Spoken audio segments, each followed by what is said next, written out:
ने आपला उमेदवार देखील जाहीर केलेला आहे। आता आपण भाजपकडून उमेदवारी अर्ज दाखल करताय, हे बंड म्हणावं की काय नेमकी नाराजी आहे?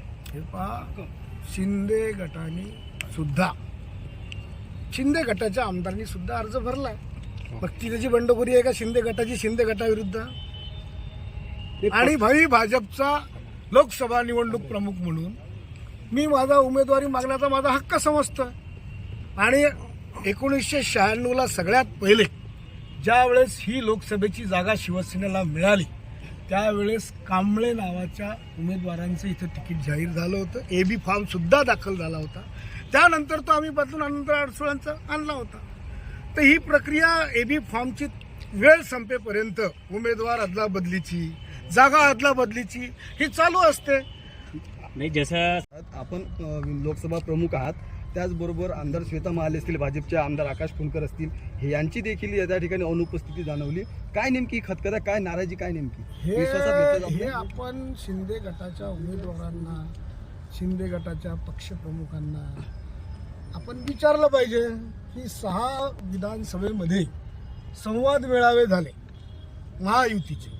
त्या 6च्या 6 संवाद मेळाव्यामध्ये कुठेही लोकसभा निवडणूक प्रमुख म्हणून मी भाजपचा लोकसभा निवडणूक प्रमुख आहे, ज्यांनी 5 वर्ष इथे दिवस रात्र मेहनत घेतली आहे। त्या कार्यकर्त्यांच्या भावनेचं मी प्रतीक आहे, ज्यांनी सुद्धा दिवस रात्र मेहनत घेतली। त्या मतदारांच्या सुद्धा भावनेचं मी प्रतीक आहे, एक लोकसभा निवडणूक प्रमुख म्हणून भाजपच्या, की आम्ही मेहनत घेतली।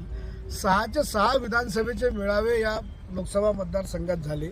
त्या ठिकाणी 6 ठिकाणी लोकसभा निवडणूक प्रमुख म्हणून माझं कुठं नाव नव्हतं, कुठे माझा फोटो नव्हता। हा एक प्रकारे भाजपला, भाजपच्या पदाधिकाऱ्यांना, भाजपच्या मतदारांना आणि कार्यकर्त्यांना अपमानित आणि अवमानित करण्याचा प्रकार झाला।